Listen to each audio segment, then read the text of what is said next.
It's the 24th of August, taking a look now at this day in music history. On this day in 1963, Stevie Wonder became the first artist ever to score a US number one album and single in the same week. Wonder was at number one on the album chart with Little Stevie Wonder and had the number one single with Fingertips Part 2, which was the first ever live recording to make it to number one. And Stevie was all of 13 years of age at this stage.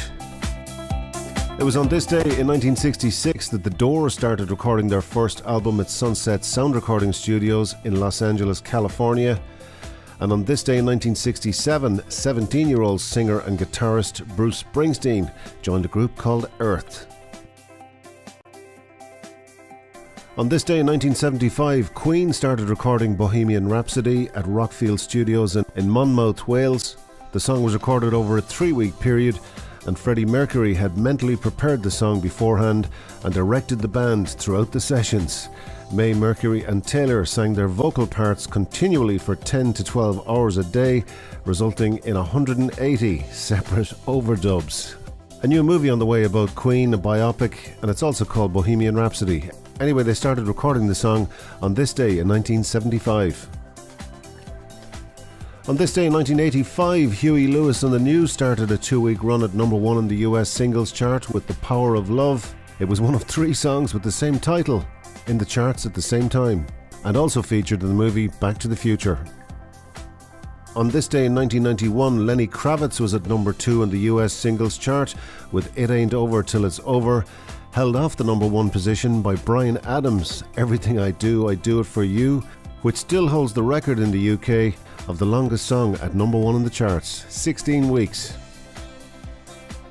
And speaking of records, on this day in 1996, Missing by UK duo Everything But The Girl broke the all-time US charts day record previously held by the Four Seasons when it appeared on the Billboard chart for a 55th week.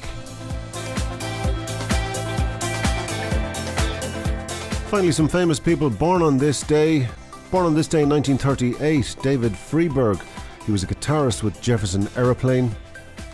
Also born on this day in 1961, Mark Bedford, bass player with Madness, had many number ones, including House of Fun. Born on this day in 1948, French multi-instrumentalist, came up with an amazing album in 1977 called Oxygen, and many other albums since, and live concerts in places like China when no one else was going to China. Born on this day in 1948, Jean-Michel Jarre. And finally, born on this day in 1945, founder, member and saxophonist with the Average White Band.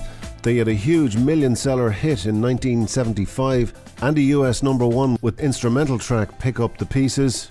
Happy birthday, Malcolm, better known as Molly Duncan, born on this day in 1945. This is The Tiger, and that was This Day in Music History.